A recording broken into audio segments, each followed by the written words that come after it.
good evening, and to freely undergo our tale. I am Greg, aka Cookbook Thor, and welcome to Yinz Dahn to Listum, where I invite friends to rank various topics along with me because it's much more fun that way. And today's subject is so significant that I have not one but two guests to help me tackle it. First, I have one half of the Transylvaniacs podcast and a writer for the Hard Times and Everything is Noise, Colleen Nerney. Hi. Yeah. You took all of my intro stuff, so that's all you're getting. Yeah, I try to roll out the carpet. Yeah, no, you did a great job. Keep it up. Oh, thank You should just talk for me the rest of the time, honestly. I'll try. I'm just going to send you my list and then not explain anything else about it. I'm so glad to see you like, both getting along. Yeah, right. Oh, we've been talking about Alice Cooper for like a half hour. I feel like I've heard you for years. Yeah, and I probably have, just not by name. Yeah, exactly. I think we were just actually talking about how we probably met the last time we both did karaoke with you, which was like a year ago. Yeah, we confirmed that we were both in the building that night. Yes. Yes. Yes. For alibi reasons. Yep, you can't prove nothing. Nope. Anyway, please continue. Yes, and of course, I have with me as well the host of such awesome events as Cosplay Karaoke Pittsburgh, Bootleg Reboots at Arcade Comedy Theater, and various panels at Three Rivers Comic Con, Jeremiah Ion. Hi, Greg. It's good to see you, even if it's just digitally. Hi, Colleen. It's good to see you, even if it's just digitally. And hi, audience at home. It's good to absolutely no feedback. I'm very glad. No audio, no visual. Yeah. Yes, and as you may have inferred, today's subject is our top 10 Dracula movies. I even wore my little ring as part of my cosplay, my Lugosi cosplay. That's awesome. Yeah, I decided not to put on the full cape because you can't really see it anyway. You'd just be seeing a little bit of collar. Yeah, someone would be so stupid to be putting a cape on for this. Well, it would be a take my word for it cape. You know, I'd have to stand up and do this, and I mean, I got my Lugosi shirt on. Now that's something. Yeah, it's good. It's a good shirt. I had to spend a good couple of minutes before I popped in, trying to politely remove my hyper-dependent cat out of the room while I was trying to find this. There might be a few times where I'm going to look up like this, and that's because I can hear the door. So, my own little Renfield, or maybe I'm his Renfield. Honestly, yeah, I was going to say you're his Renfield. Let's be very clear. Let's be very clear. Although perhaps he is eating bugs. Yeah, he is eating bugs. Cat ecosystem. Yeah. Good yeah. Yeah, kitties can do that. Yeah, I know our cats were quite proud when they caught a bug not too long ago, so it happens. Yeah.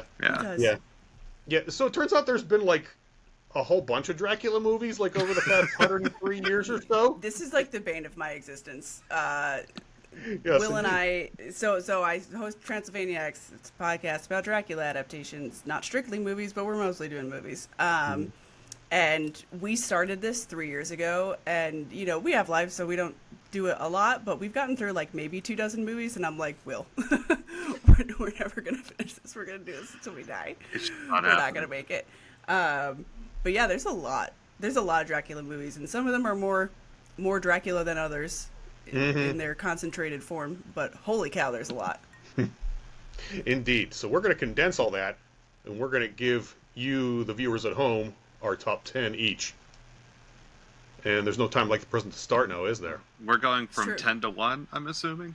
Or yes. No, let's get it. Let's start at 1 and just gradually just get more. Ruin everybody's time. Okay. Yeah, and then we'll have the worst best at the bottom. No, exactly. that would be highly disorienting. I mean, I did write down a few honorable mentions, so I don't know if that ends up being. Yeah.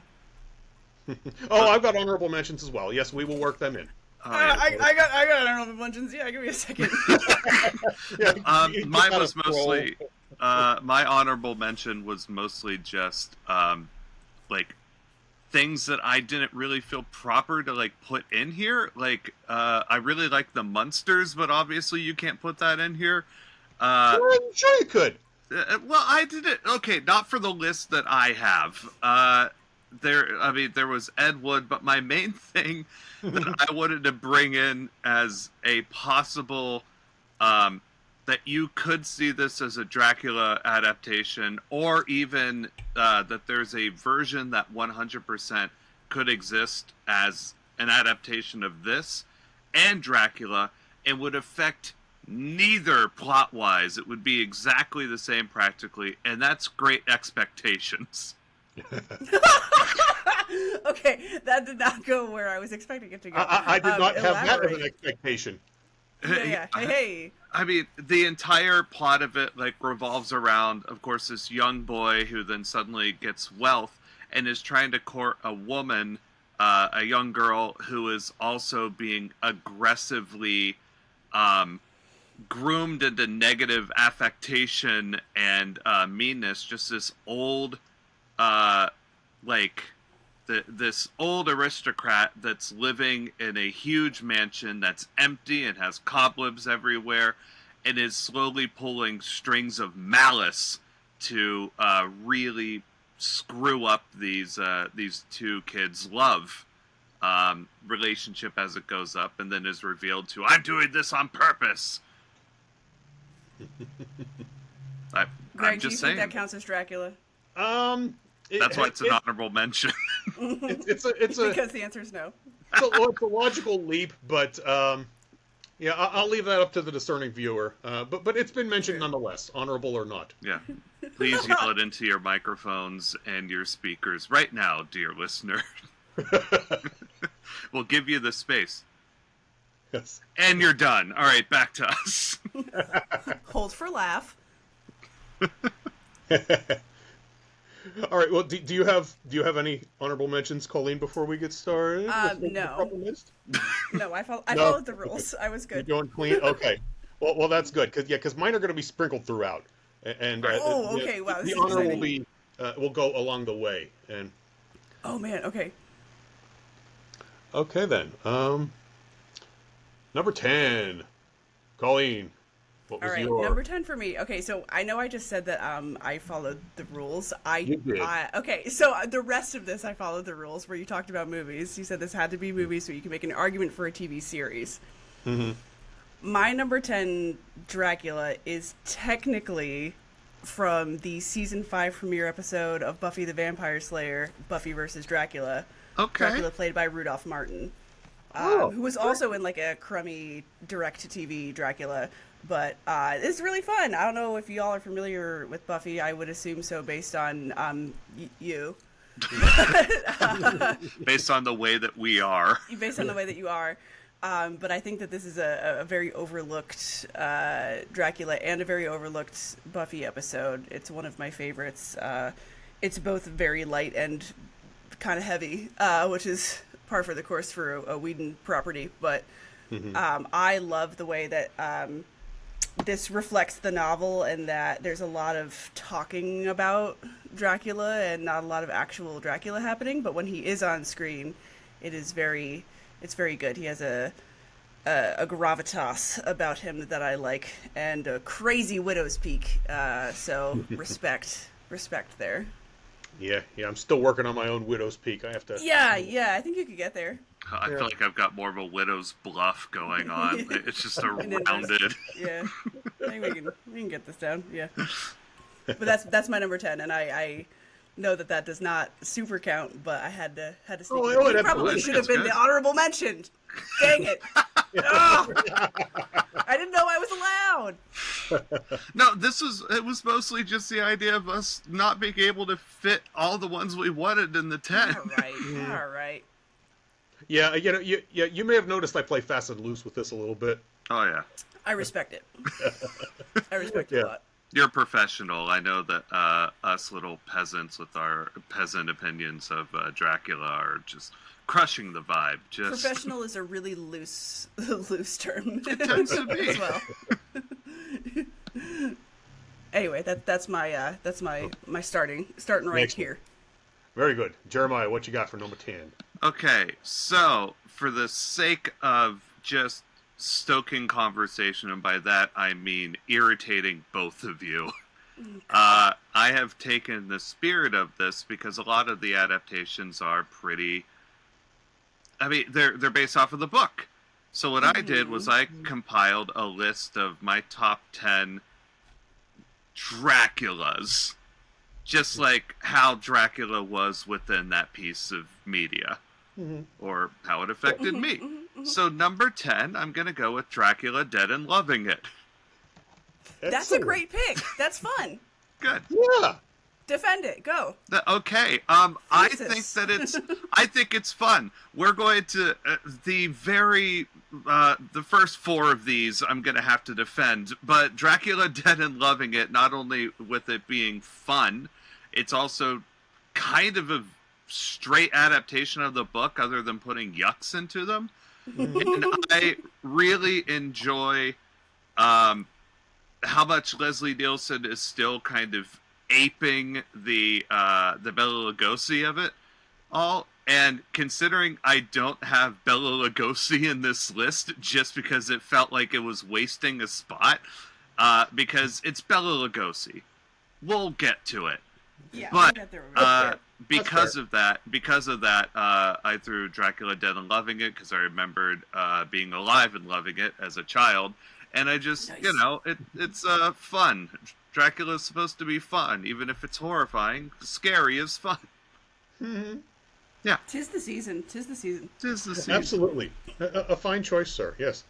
Yeah, and my number 10 was from 1966, Dracula Prince of Darkness. Ah. Yes, he's reanimated, reconstituted from the blood of a victim into the ashes. You can just kind of mix him up with the ashes and he comes back. And the first time that happened, and he doesn't speak a word, and he's angry as can be, angry as a hornet's nest, and he doesn't like water in this one, and apparently Christopher Lee didn't like the dialogue, so he doesn't speak at all. Yeah, but it's one of his better outings, I would say, and Christopher Lee was arguably the gold standard.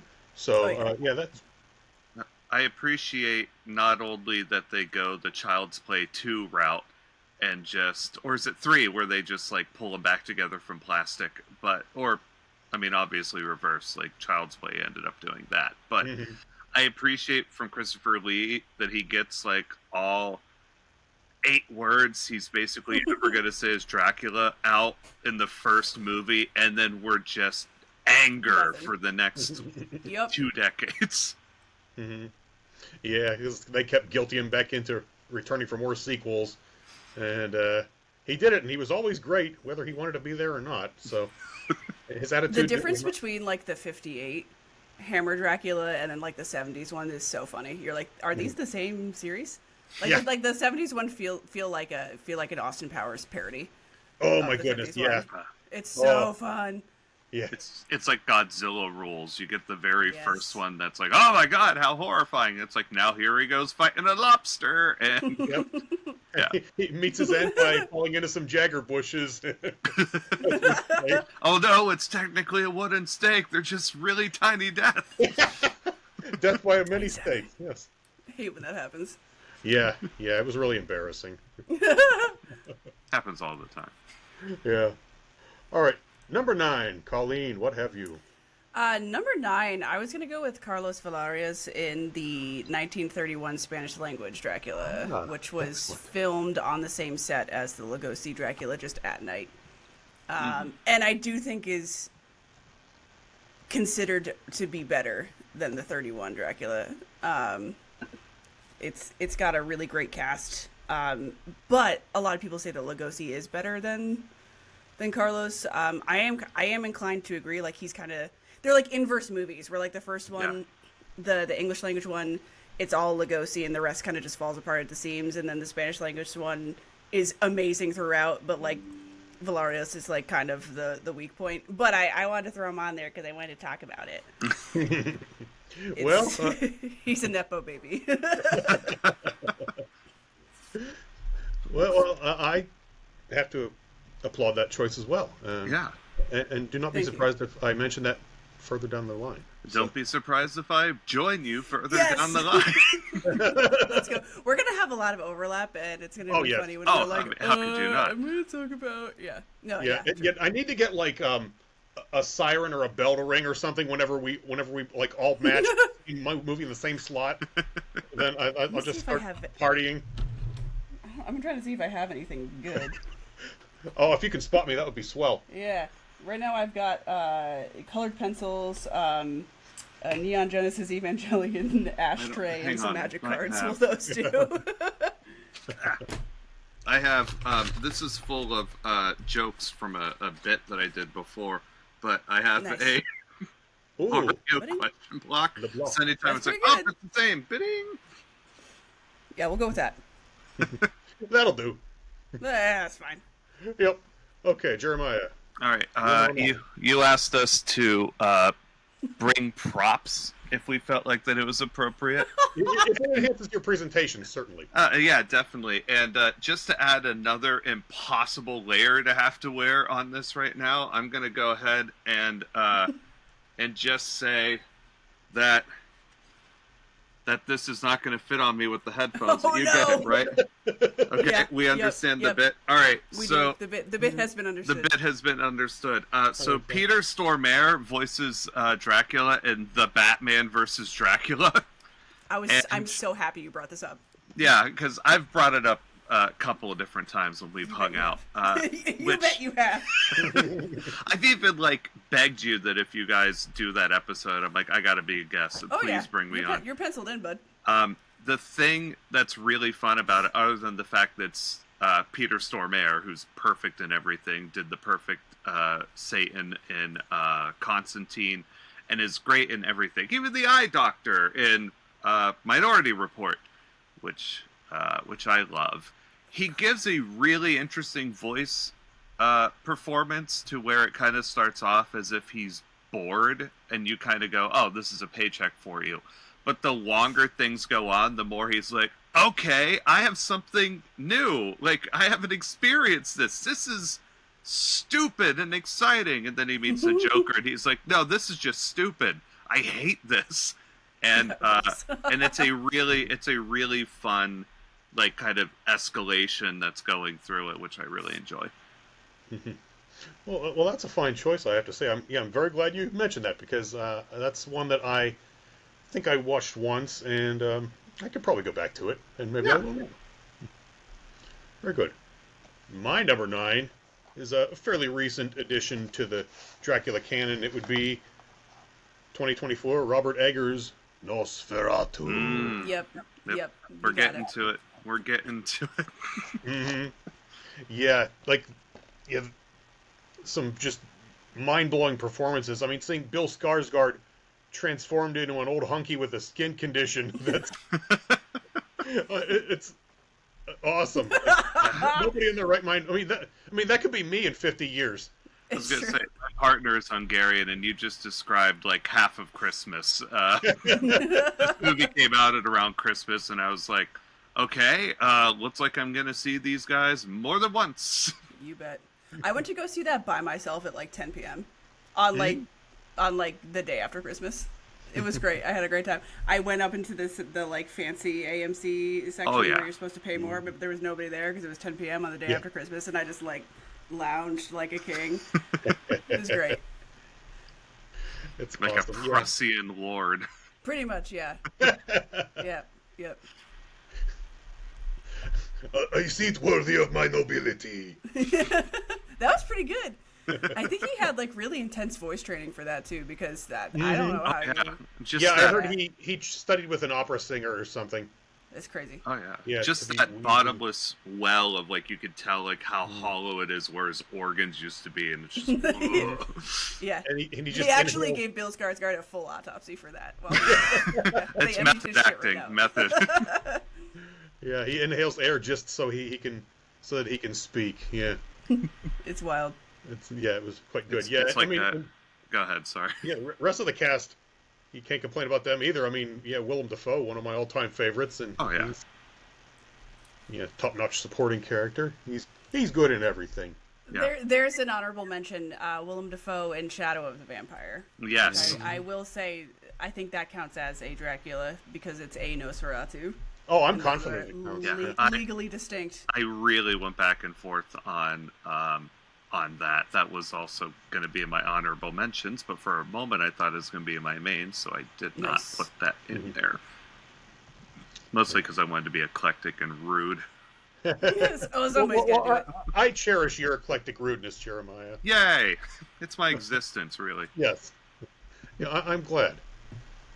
Okay, and that brings us to number 8, doesn't it? Yeah. It does. We're cranking. All right, what you got, Colleen?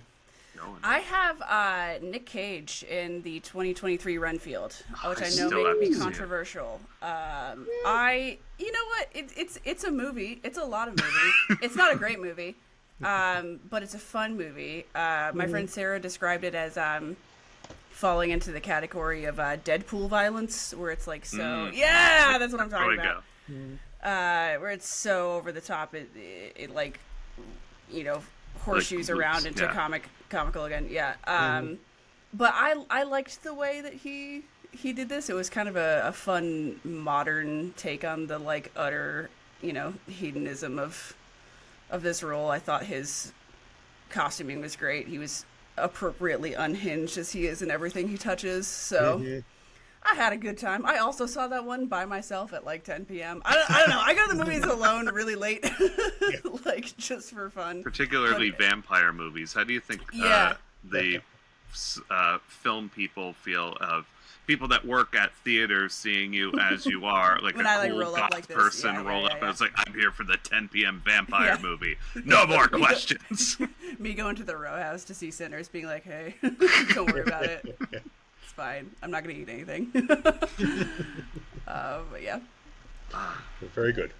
Jeremiah, what have you for I just wanted to say I still need to see Renfield. And also, it's insane that it took this... Well, he's at least good in it. It's insane that it took this long to get for Nick Cage to finally get a Dracula role. That kind of seems like something that, as soon as it was announced, is... Well, yeah, of course. I mean, obviously, he should have done this 100 times by now. But instead... On the inverse of that, somebody that when this was announced, I was like, what the hell are we talking about? I know that this is, this isn't like an adult thing. It's not even live action, but this seems like an insane choice, but still ended up being kind of fun. I just went whole hog and I said Hotel Transylvania. That whole series of, there's no reason for, basketball shorts McGillicuddy, as we know of him now.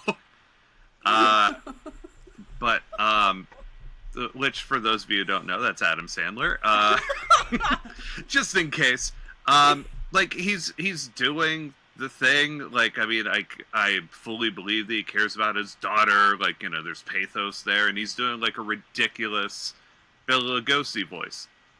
You know, it's fun. Like, there's no... You could have just gotten a paycheck. Would have been so easy. It would have just sold itself. But no, we had fun.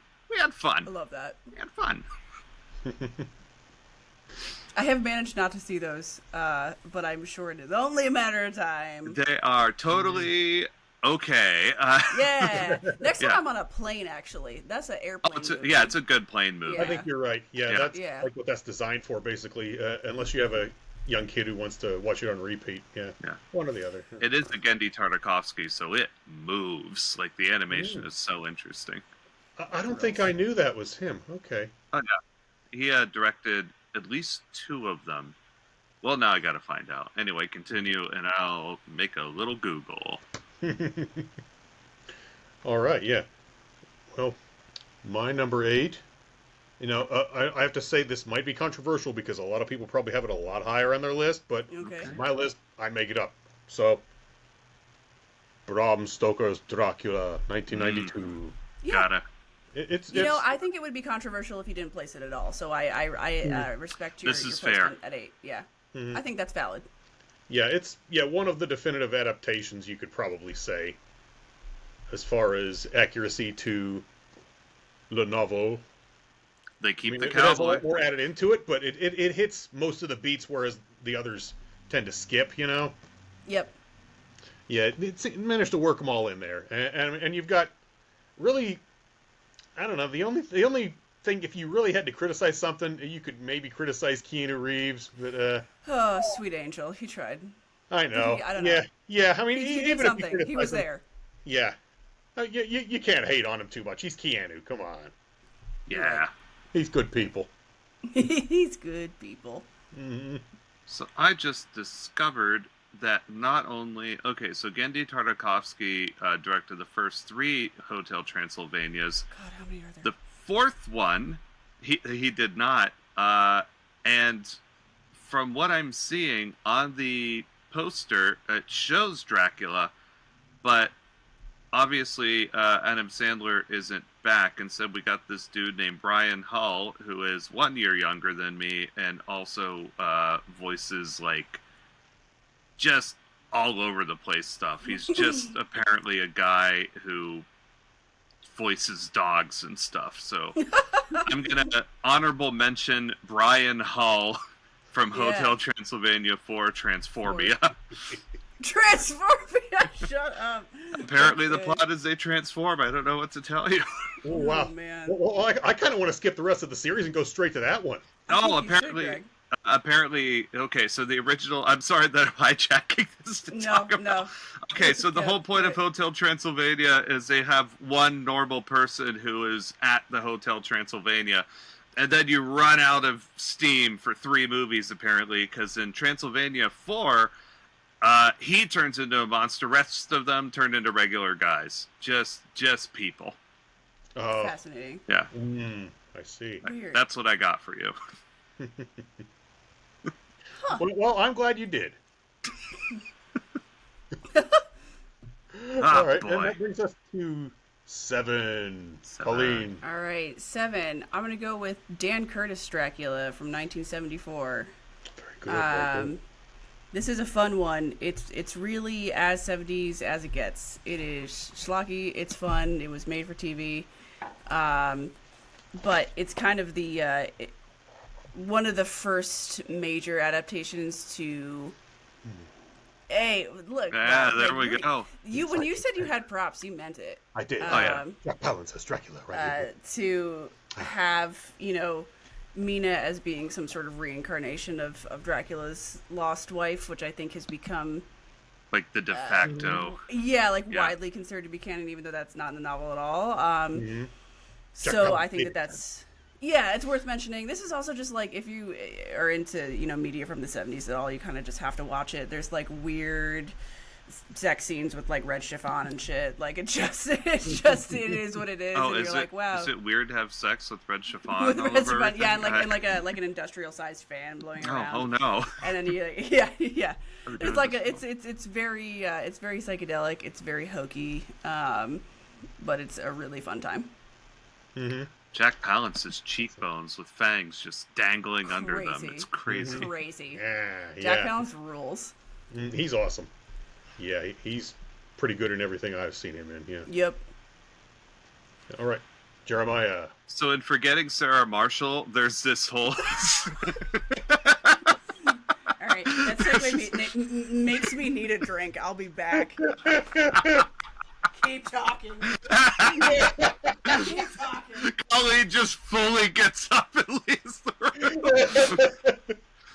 I told you, I'm coming in with just conversation starters. I mean, eventually we're gonna get to things we all agree with, but yeah, I just really enjoy that musical that he. Oh, look at that!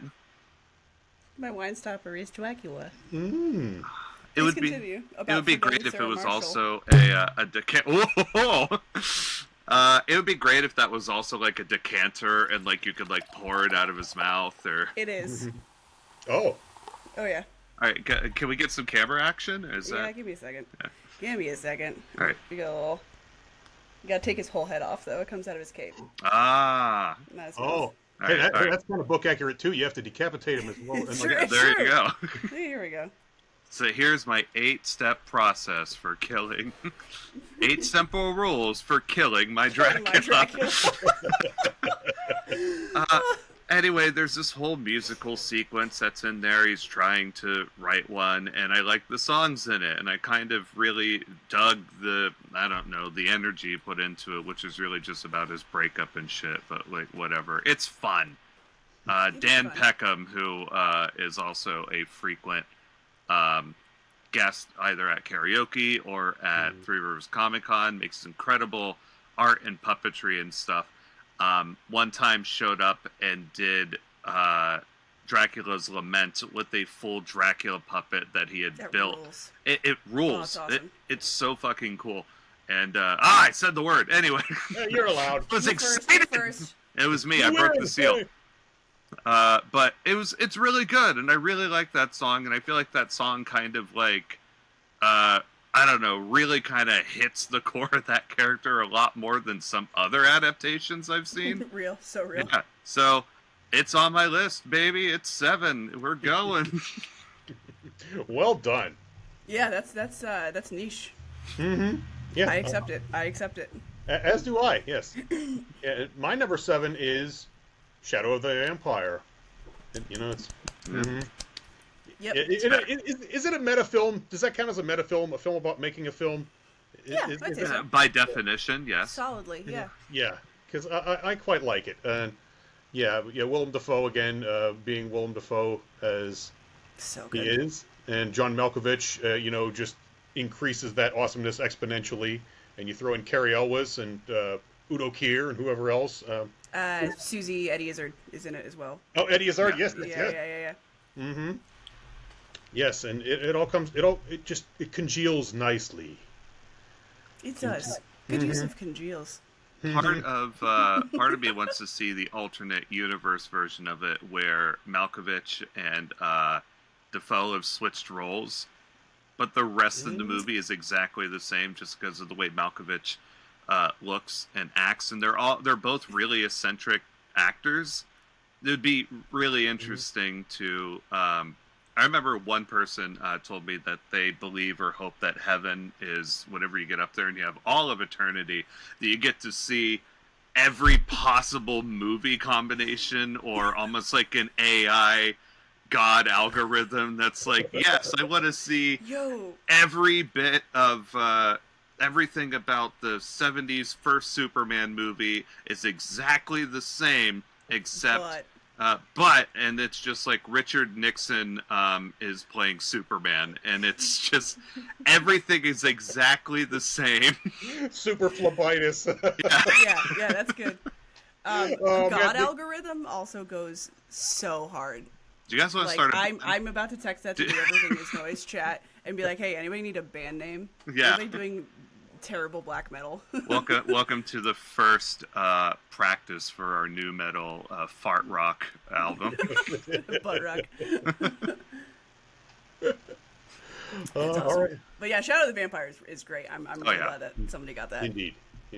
If you haven't seen it, fix that. Just fix that. Seriously. Just agreed. Fixed it. Yes. Now, number 6, Colleen.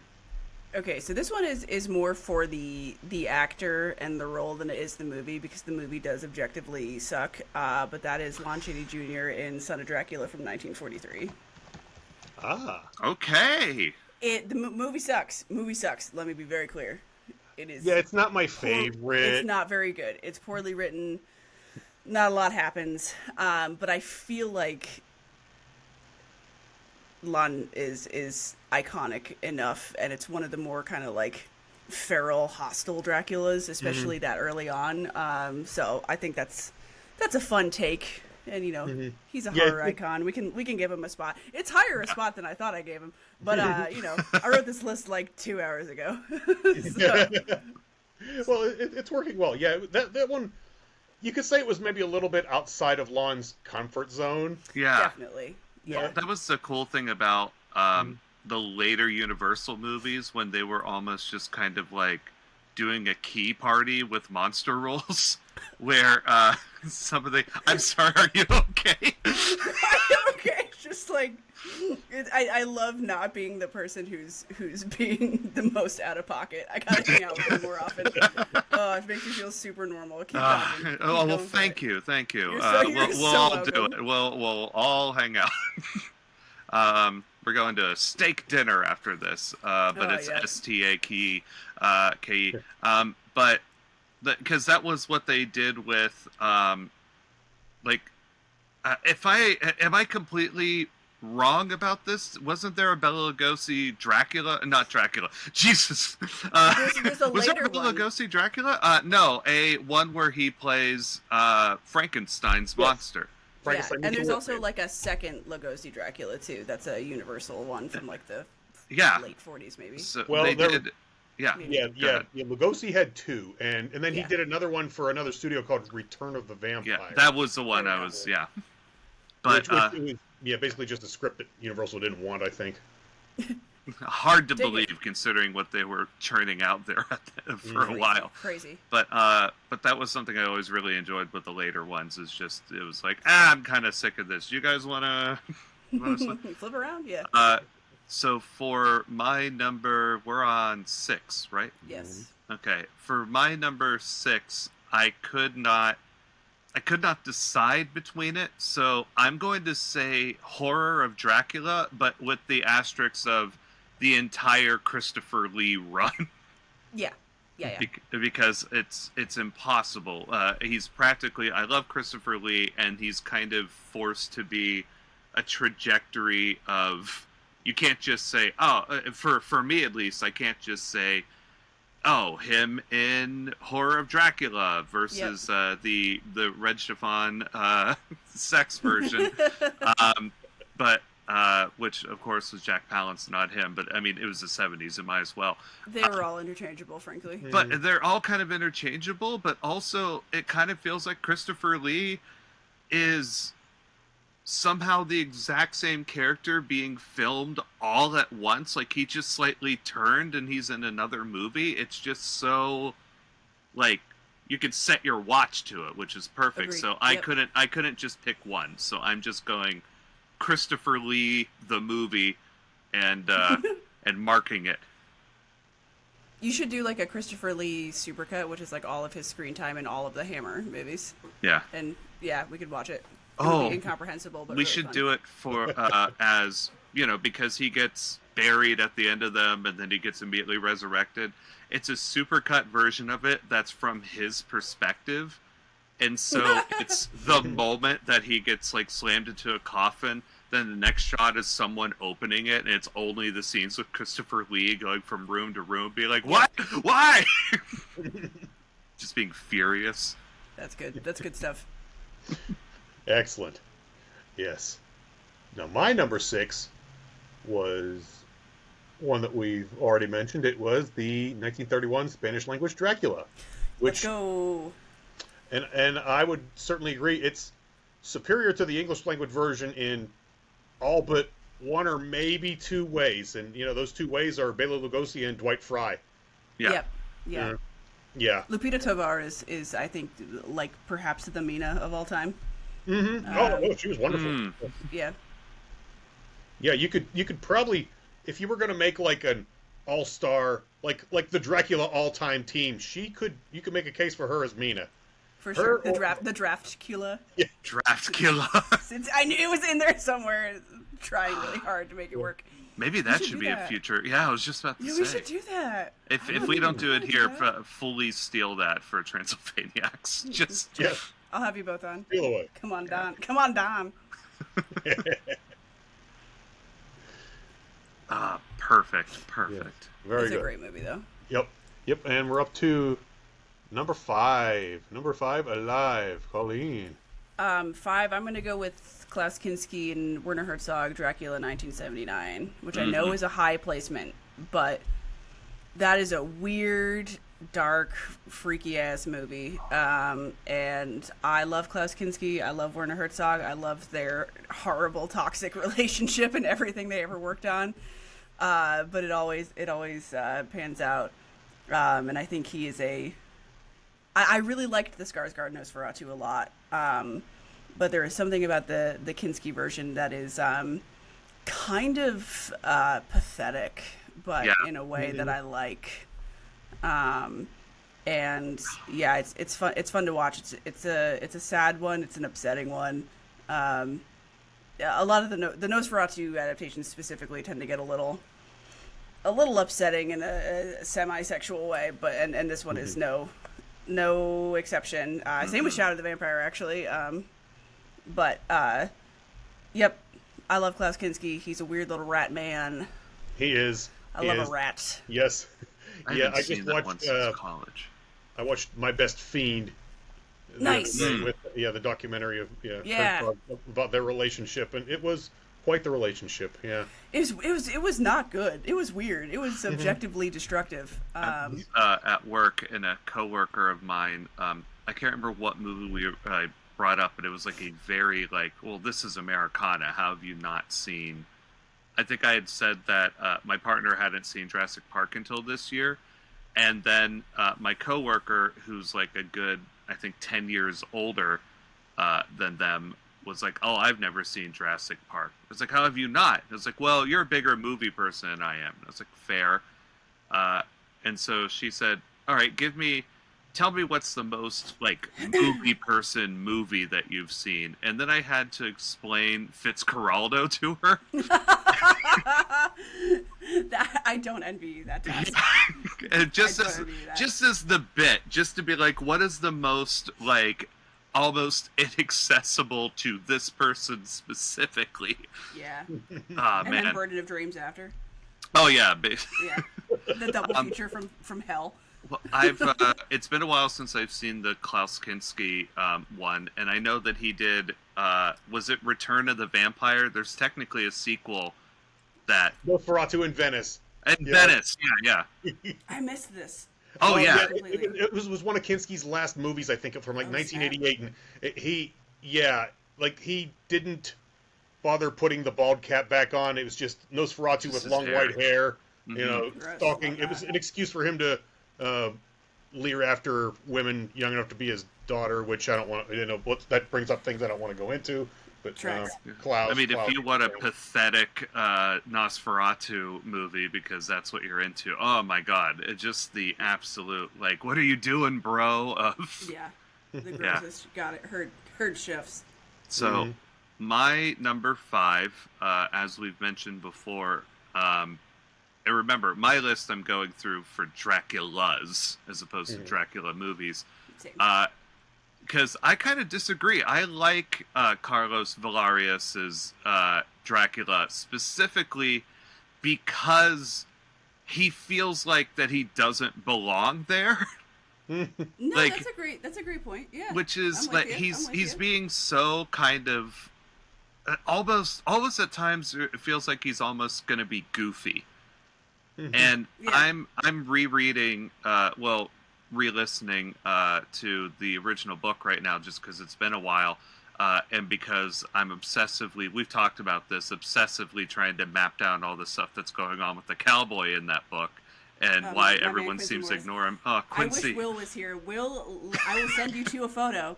My co-host Will just went to the Ren Fair dressed as Quincy Morris in cowboy gear with stakes on a that's belt cool. That's great. Yeah, it was awesome. That's a deep cut. I love it. Yeah. Anyway, but please continue. A lot of those early chapters, there's a whole chapter that's dedicated to Dracula just being almost kind of obsessive, or I'm allowed to say this because I'm diagnosed autistic, and stuff, and he's just sitting down and is sitting 3 inches away from Harker's face and is just tell me things about London. Have you ever thought about this? What do you think bread's made out of? Have you ever wanted to go to Venice? I have trains. You like trains? I don't know what a train is either. They just invented. Have you ever worn a shirt that had a collar that was inside out and been uncomfortable all day? It's just this line of in the diaries. He started talking to me at 11 p.m. and then the sun came up. And there's parts of Carlos's performance in this movie that feels oh yeah, that's what this guy is gonna do. He's gonna talk your ear off until you're exhausted, and he'll be oh good, and then he'll bite your neck because he knows that you're too zoned out to do anything about it. I have weakened your psychic defenses with my autism. Yeah, that's pretty good. No, I think that's a solid argument. Yeah. Yeah, absolutely. Yeah. I mean, really, Carlos's only crime his only crime to me is not being born as Bela Blasco. Bela Lugosi. Yeah. Yeah. What are you gonna do? Mm-hmm. Yeah. There was only one Bela. Only ever gonna be one Bela. Shout out to you, by the way. Your Bela Lugosi costume is lovely, though. I love your cosplay. Well, thank you.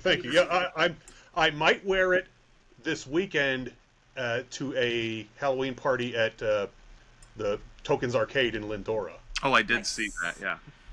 Yeah, and now that I've said that, I've pretty much committed myself. So. Yeah. Yes, come play pinball with Dracula, and he will probably be worse than you because his dexterity is not good. Pinball's hard. Just a Dracula pinball, Gabe, where the flippers are stakes that are just... Yeah, it's good. Do that. Yeah. Yeah. And my number 5, you know what? Time to sound that siren or that alarm or ring a bell or whatever we had, because mine was Nosferatu the Vampire, 1979. Wow, same ranking? Yep, number 5, that was mine. Awesome. Yep, Werner Herzog, Klaus Kinski, and you know what? The other possible draftee for the all-time Dracula team, the Mina in this one, would be Isabella Gianni. She's unreal. She's phenomenal. I mean, phenomenal in this. She's phenomenal in everything. I mean, good gravy. Have you seen Possession? Oh, yeah. Oh. I forgot that was her. Oh my god. It's not a film that one watches lightly. Yeah. Oh, that is. Oh my god. I forgot that was her. Yeah. Holy cow. Yeah. Yes. I'm writing this down so I could rewatch it. It's been entirely too long. Yeah, I don't know. That might be streaming on Shudder now in some such place. I don't know. I've got a Tubi. Mm-hmm. No, Tubi's the best. I mean, I watch that more than the ones best. I pay for. Yeah. Objectively. Mm-hmm. No, that's awesome. I can't believe we placed that at the same spot. So we're shaking hands there, Greg. Yeah, what were the odds? Yeah, that was a big high five. That rules. Yay. Yeah. We did it. I want to believe that if I had rewatched that recently, that I would have joined you also in correct heaven. But in spirit, despite opening with in the film forgetting Sarah Marshall 20 minutes ago. I didn't open with that. That was I could even you read my opened list. your turn with that. Okay, with the direct quote in forgetting Sarah Marshall. All right, fine. I belong in Dracula jail. Yep. Go to Dracula jail. Okay, and that brings us to number 4. Yeah, my number 4, I'm doing two Nosferatus in a row, two Orlocks, so I'm doing Max Schreck, the OG creepy MF. Standing around looking like he's not a person. I don't know how he moves like that. Anybody who does physical acting of that caliber, the Doug Joneses of the world. He was the proto Doug Jones. I'm always very impressed by that because I have no control over my body.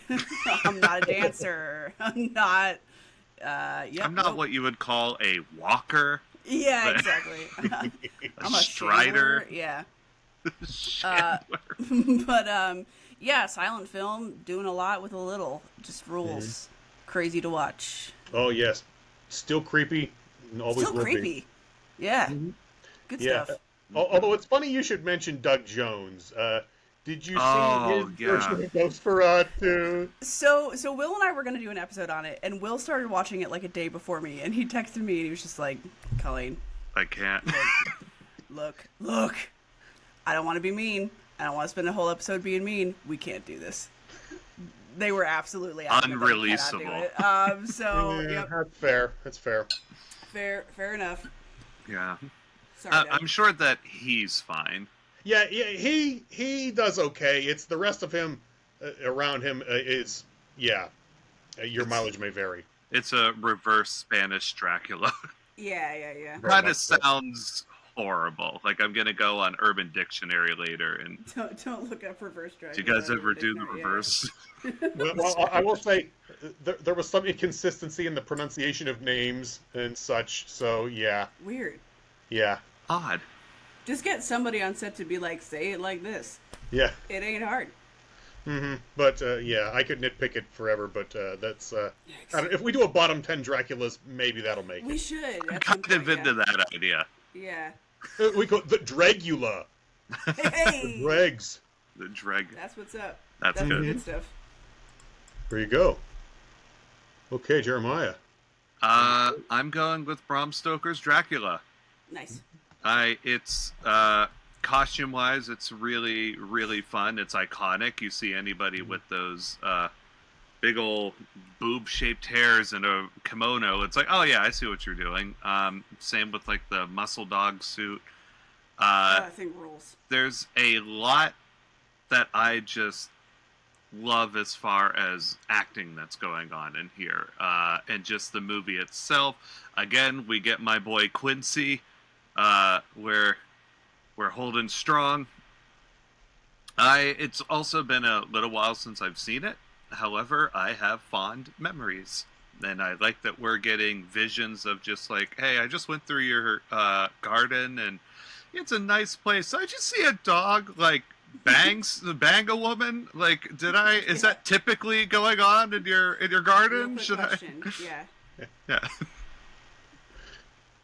Immaculate roses, though. I'm really, really just wanted to say I love your Scarlett Carsons, and I think you should probably start leashing your animals a little bit. Yeah. Whoever is doing your gardening, great work. Is that your dog? Yeah. Yikes. Yeah. And that comes to my number 4, which would be 1931, Bela Lugosi, Dracula. Yeah, why not? Yeah, which is, as we stated before, it's on the strength of Bela Lugosi as Dracula and Dwight Frye as Renfield. Oh, so good. I don't think NECA has made a Renfield figure yet, but when they do, I'll have him, and he will. Reach out I to the like camera. how, as much as you were aggressively trying to put him to the camera, it just never focuses on him, which is so on brand. It's appropriate. It's good stuff. It doesn't fool the camera. Yeah, and that's one where I probably could have put it higher, but let's be fair. Yeah, it's a stage play filmed as a movie. Yeah, I think that's very legit. Mm-hmm. I moved it around a lot in mine. I didn't even put them on the list. I was like, why even bother? Like, we already know where that's going to go. That's in top 5 at the very least. Mm-hmm. Nice standing, nerd. It's cute. It's pink. It is legally distinct. I have. I can't find my normal one, which is it's white, and it was replaced because this has a yellow lid on it because I had a yellow one, and that had been destroyed by accident. And my friend who replaced it with the white one, where they put a band on it. So there's a photo of me, like repeated around it, where it looks like I'm standing in a tomb with a shaft of light hitting me. Very Dracula-esque. But it's because it was in a freight elevator that had stopped between 2 floors. That's awesome. A+ work. And we're all the way up to number 3. I know, we're cranking. Down to the nitty gritty, huh? So what you got for me? We're going to start getting into repeat territory, but I have Gary Oldman and Bram Stoker's Dracula at number 3. Yeah. As you said, Greg, it's like one of the definitive adaptations. It's kind of a mess. A lot of it sucks. A lot of it's great. But I think Oldman in particular is crazy to watch. Making, Jeremiah and I both have acting backgrounds, and I'm like, you are making choices that are baffling to me. But it's working in that I'm captivated. You talked about the costuming, did all that. I have a shirt that's there's this really great guy who does screen printed shirts based on, like, he'll do a drawing with Sharpies and then screen print them. Oh, neat. But his store name is, and I'm sorry that this is crude, is Mob Shitty, MOBSHITY. I think I've heard of the name, actually. He's awesome. He does really amazing stuff. Do not pull up his profile in public. It is like half cool t-shirts and like half soft sex work. But you're like, wow, that's a lot of butt cheek for Instagram. But he has one shirt that I have that I would wear if it was clean. That's of the like cool dog armor. I think about that a lot. That armor's amazing. It's incredible, right? Like, just as an object, as a film object, rules. But yeah, I think Winona Ryder is also one of the meanest of all time. Even though there's some ways she's written that I don't necessarily agree with. I think that she's acted fairly perfectly. So that's my pitch. I'm sticking to it. Oh yeah, I already was following him. That's good. Yeah. Yeah. He has a lot of really good shirts. He did one of the Wachowski sisters movie Bound. Yeah. I think about that shirt all the time. I should buy that shirt. I haven't bought it. Such a good movie. Anyway, please continue. Yeah. Well, what have you, Jeremiah? I'm going with Nosferatu, but 2024. Oh, Bill up top. Okay. Yeah, I'm putting Bill pretty close to the top of there. I'm just, God, it's such a good performance. I was gonna make a joke earlier whenever you had mentioned it, which was his voice sounds so hollow that it's almost reminds me of like a klaxon. Like he also just does not have an anus, and so all the air is just constantly flowing in a loop. But he's awesome. It rotted out, but it's gravity. But the gravitas that he's putting in this is crazy. Like, yeah, it's nuts. It's things even as much as there's a shot in it where fake Harker cuts his thumb, and they instead of it doing like the wide shot that you would see in other ones where like you have the Dracula or Dracula analog go like like, and which kind of felt very Christopher Lloyd of me for a moment, but they have this tight close up of his eyes as he just like yell growls of like be careful or like whatever, and it's so terrifying, just that like little bit of just like light flickering, the way that he moves, like this great big kind of the coat and the costuming, but then the way that he's using it to just bring his hand out of it almost like like some sort of carapace. The mustache, the dead, like I constantly forget that this is a handsome gentleman who is all but the age of perhaps his 30s, and instead I'm 100% staring at a hundreds of years old corpse that's real. Drinking blood directly out of people's chests with the hilarious sound effect of the one little girl, and he pulls out, and it's like it sounds like a cork.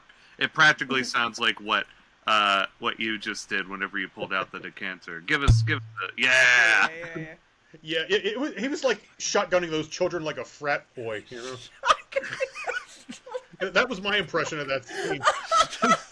Just pull up, it would be horrific, but I would love to see like a movie where they enter the room and there's like a Dracula holding somebody by the neck, and because they're super strong, he does just do like the thumb under the neck, just like a pop can, and then just like a Barbie doll. Yeah.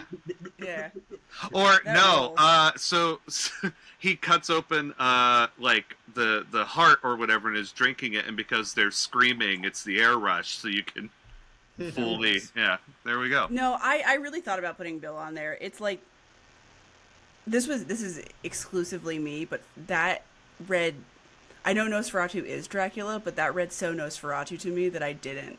More so than the other ones. Totally I don't know how fair. to explain it. I think it's what you're talking about, where he feels very ancient. Yeah. I'm like, that's like a god, not a We're not like, I'm a sexy guy and I'm able to continue to be a sexy guy even though I'm drinking. It's like I'm drinking as much as I can, and instead it makes it look like I'm drinking as much as I can.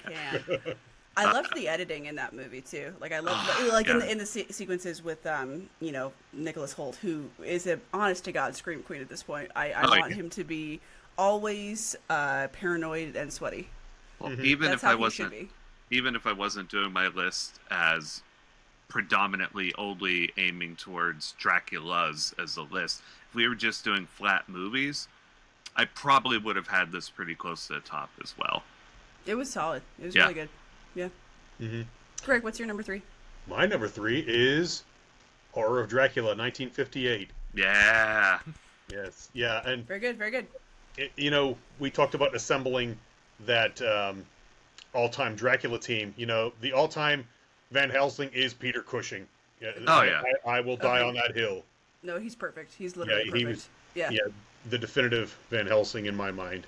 And yeah, Christopher Lee was the perfect foil to him. And you don't even really notice the absence of Renfield in that one Yeah. because the two of them are doing such a bang up job in that one. And that they have Harker do a rug pull where you think he's gonna just be a little noodle like he always is, and then he's like, actually, I'm Van Helsing's protege. Yeah, that does seem like that they're immediately in that movie. I rewatched it recently, but they do kind of do, of course, standard Dracula opening, and it's within the 10 minutes or 5 minutes or whatever they gets. He's just getting stuff done, like he's investigating. He's talking to the bride. I'm going into my room and I'm writing down, "Hey, self, remember how I myself am the protege of." Just in case I forgot. Just so everybody's aware of what's going on. Yeah. We're best friends. Yeah, real. And wow, are we up to number 2? We're up to number 2. Yeah. Wow, what you got, Colleen? Yeah. I have Bela Lugosi, 1931. I think we've said what needs to be said, but I like a lot of it because it's a stage play. I'm a theater kid at heart, if you could not tell. But it's not a great movie, but it's an important movie, and I think it's kind of the role codifier.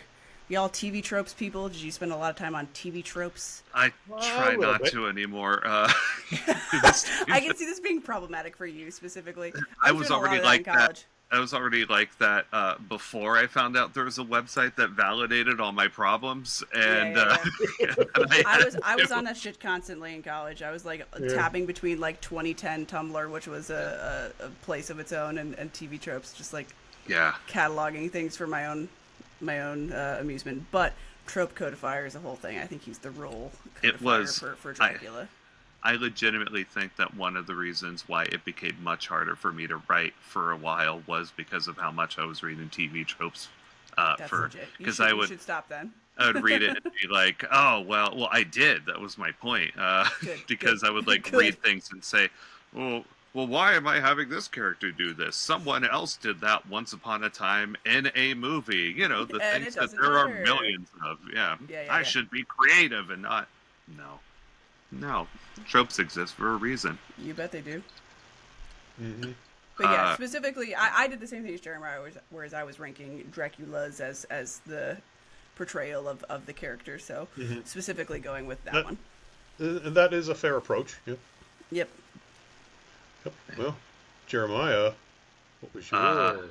Well, I know that we just had a discussion about this, about what's considered Dracula, what's not considered Dracula, and I'm not going great expectations. I want to just let you know. That was wild. I forgot about that.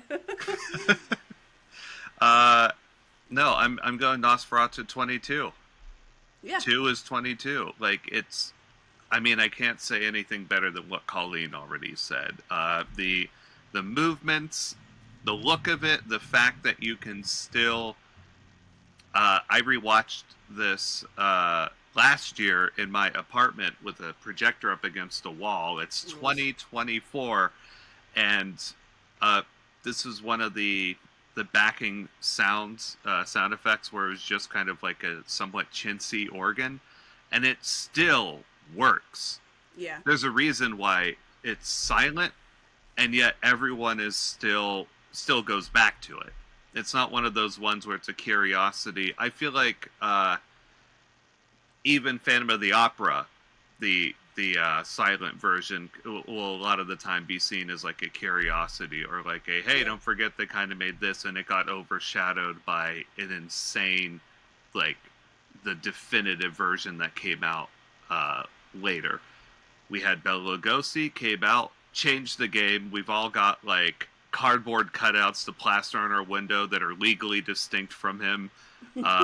If you try to do too much of a pull from that, people will say, well, what are you doing? That's not what Dracula looks like. Yeah, it's it's the thing. Now, that's what makes Nosferatu so interesting is because he is just kind of a disgusting ratman, and even with the other adaptations of Nosferatu, a lot of the time they'll kind of change that up a little bit, but we always come back to Nosferatu, which is such a singular act. It's such a singular design. It's such a singular adaptation. It's crazy. They have SpongeBob jokes about this. Mm-hmm. Like it just is culture in the same way that Bela Lugosi is, but like, of course, Nosferatu crawled through your room and ripped out your chest so that Bela Lugosi could like wink at you a bit and be hot. Yeah, and you know what? With that, it's time to sound that alarm again. Because my number 2 was Nosferatu. I have this public domain copy of it with an introduction by David Carradine and music by Typo Negative. Hold up. All Actual right. vampire Peter Steele. Oh, I miss Peter Steele. Yeah. Bob Shitty has a great shirt of Peter Steele's 1996 Playgirl issue, which you cannot wear in public. Oh, yeah. It's a great shirt. Can't wear it. Okay, I gotta Anyway, that's see a if we can crazy. find this. That's a crazy version of this with David Carradine and Typo Negative. That's wild. Yep.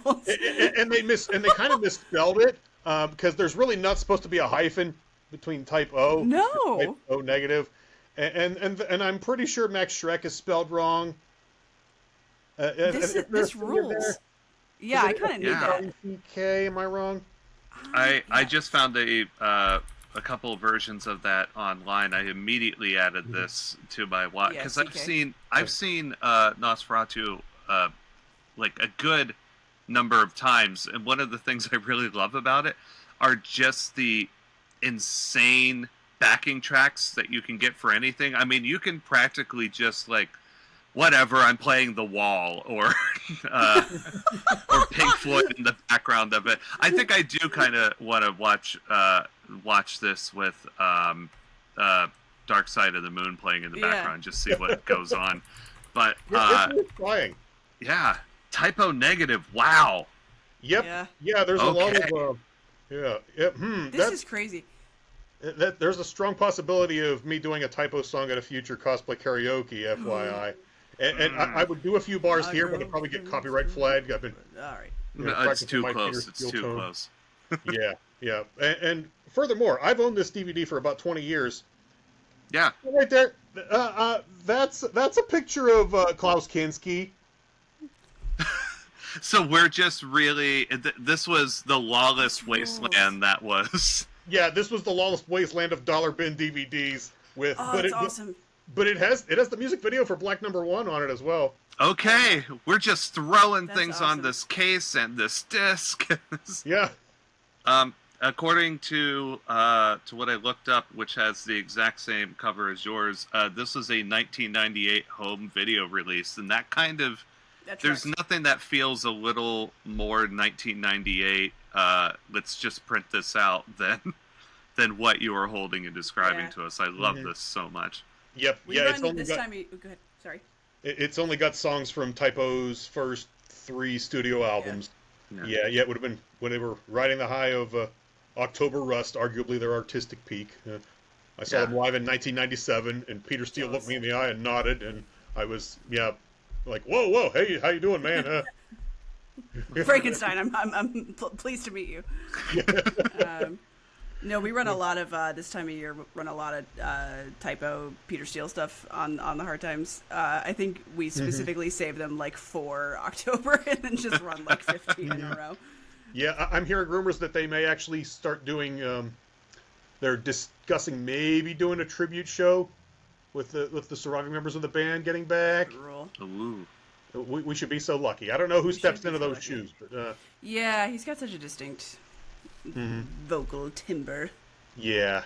There's a tribute act. It's not even really a tribute act, but there's it's a fond sound-alike act called Neon Nightmare. It's like they have the same aesthetic as October Rust Typo, but like it's blue instead of green.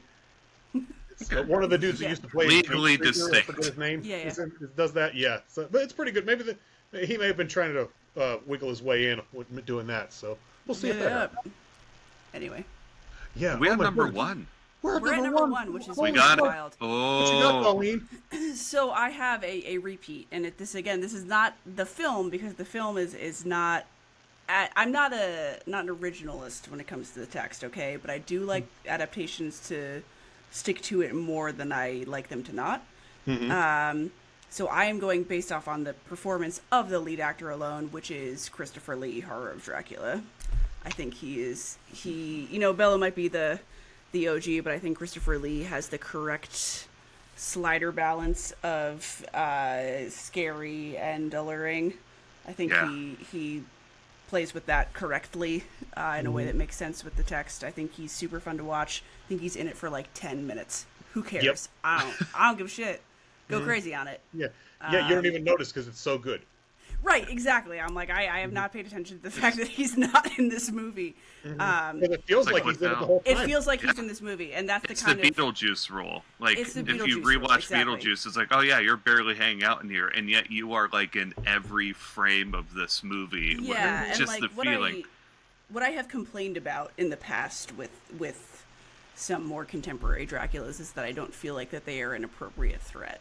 Yeah. And even though Lee is not on screen a lot, I feel like he's a threat, and that's I think is kind of cuts to the heart of the thing. Without saying a word, you like look at him, and you're both, like you said, allured by him with where his lips are closed, and be like, "Oh, what a handsome! What's going on? Hey, buddy!" Yeah. And then the moment he opens his mouth, and he's just a feral monster. Yeah, it's good. No words. He doesn't need them. Mm-hmm. Yeah. That's my number one pick. He's the man for a reason. I think about Christopher Lee a lot in a lot of different roles. Yes, Christopher Frank Carandini Lee. Yes, that was perfect. Yes, the guy who was an Italian countess. Yeah. Yes. The guy who was who James Bond was apparently based off of, cousin of Ian Fleming. Yes. Mm-hmm. Yep. All that spy stuff. Yeah, he was an amazing dude. I never got the chance to meet him. Would have loved to. I would have been, bumbling around, geeking out pretty badly, but would have been fun. Yeah, wouldn't we? I think we need more Dracula actors who have been confirmed to have killed a man and understand. Specifically a Nazi, yeah. Yeah, who understand what that feels like. Yeah. But yeah, that's my number one. Yeah, that is a fine choice. Yes. What have you, Jeremiah? Okay, so I was through the allowance as we were discussing whether or not these had to be movies, or if we could arguably go for series if we really wanted to. Mm-hmm. And my main thing was what were the Draculas that I like? What is my favorite Dracula? What do I like when I think about Dracula? Kind of just like hits all the things that I would just as a character would love to see. Is this accurate to the books? No. It's not really accurate to the book. It's more arguably accurate to history than it is the book, but I just really like what we're doing. So I'm going to bring you Dracula from the Castlevania series, specifically the Netflix animated one. I would have put that as an honorable mention had I done those. So yeah. I respect this. It's a controversial pick, but it's one that I like. Oh, I respect it 100%. Yeah. Oh, yeah. Grant McTavish, he's just, that's another thing where it's like, it's voice acting, but you're an actual actor, and sometimes they will not put in the effort for that, will not put in the stank. It's Paycheck City, and he's like... He's stanking. He's threatening. He's every time that like he's going for people and ripping them apart, you're like cheering for him, kind of. You're absolutely on his side, but also absolutely on the side of the people who are coming to kill him. Yeah, and it rules. It fucking just rules, absolutely. That's why it's number one for me. It's everything that I would hope to. It's so good. It's so good. I would watch a series that's only him just trying to deal with his stuff. instead of 50-50. It's great. I have a friend who he works for a big media company, and they did a Castlevania Tarot, and we were talking about it because she was like, I want to make sure that I'm getting the placements of these characters correctly. And I just forgot about how much I love that show. That shows the reason that that Transylvaniacs exists is because Will and I were watching it one Thanksgiving and just being like, man, there's a shitload of Dracula adaptations. Maybe someone should do something about that. Yeah, good pick. Good stuff. Yeah. Excellent. And that brings me to mine. Oh, I'm ready. I'm so ready, Greg. We got drum rolls. It's a little off the beaten path, but not too far. Love it is it. Only the second Universal film that featured Bela Lugosi as Dracula. It is Abbott and Costello meet Frankenstein. Yes! That rules! Oh I saw it. Yeah. That's awesome. That movie has been a favorite of mine since I was probably 5 years old, back in the 80s. I'm so happy about this. I love that movie. How did I? They used to play Abbott and Costello every weekend on WPGH before the Fox network existed, and it was just a UHF station. And that was the one I loved the most, and it's stuck with me all my life, and I think it always will. That's awesome. I will be watching that shortly. Mm-hmm. I will be putting that on. I'm so mad that you completely. Didn't think of that? Yeah. No, I would have. Dracula Dead and Loving It wouldn't have been on this list. It would have been an honorable mention. Fun, I would have slotted. You did nothing wrong. I know I did nothing wrong. It's the idea. Except for forgetting Sarah Marshall. That was wrong. that was wrong of you to do. Listen to the soundtrack as soon as I get off. That's awesome. No, I actually haven't seen that, so you have sold me completely. So. Oh, it's great. Yes. Let me know what you think of it. I will message you about it. That's I awesome. think you'll enjoy it. And that brings us to the end of our list. Anything else either of you would like to plug? Yeah, Colleen, what would you like to plug? What would I like to plug? Well, you can listen to my wonderful friend Will Standish and I talk about Dracula at Transylvaniacs Pod on Instagram. We got a Spotify, we got an Apple Music, we got all sorts of crap. But we've got an episode coming out in the next couple days that is the second half of a two-parter where we were looking at the god-awful 2013 series starring Jonathan Rhys Meyers. Yeah. It is in the bottom 10 of Dracula, that's for sure. So if you want to hear me be less effusive and more objectively irritated, that's you the can place to get it. hear the deep hurting in your voice. You can. A couple people messaged me and they're like, man, I've actually never heard you genuinely annoyed before, because I think I opened with being like, Will, this show sucks. It got husky, like you just. So when you were talking about Skarsgård, I've taken lessons before to do metal vocals, and the overlap there is very, very relevant. But I'm always like, man, how's he doing that? He's got crazy gutturals, dude. What the hell? Anyway, that's what I got to plug for you. Awesome. I'm Nernstagram on Instagram if anybody cares, but we live in a hellscape. I just got that joke. What joke? I've known you for how long? Nernstagram. Yeah. Like, I've known you for 3 years. I'm aware. That was my. Come on. Did you guys know Alucard is Dracula backwards? Wait, what? It's crazy, right? It's crazy. All right, what are you plugging? Come on. Hey, Start plugging, man. I'm trying. I'm Jeremiah Ion.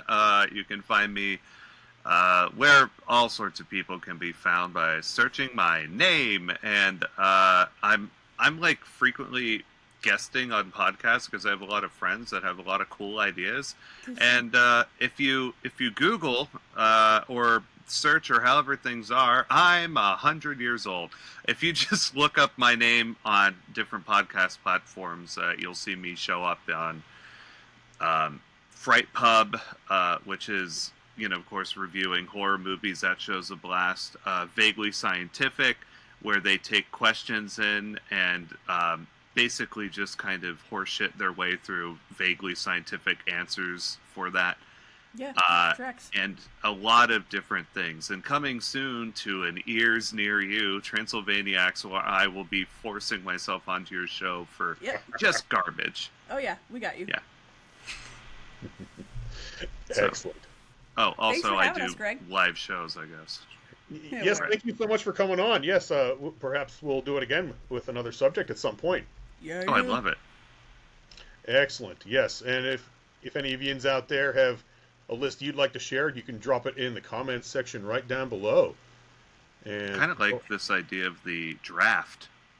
Maybe that's what we need to do. Dracula. There you have it. Yes. There we go. Yeah. Let's argue about that. Heard. Good stuff. Very good. All right. Until next time, keep watching Dracula movies, I suppose. Ooh. Blah, blah.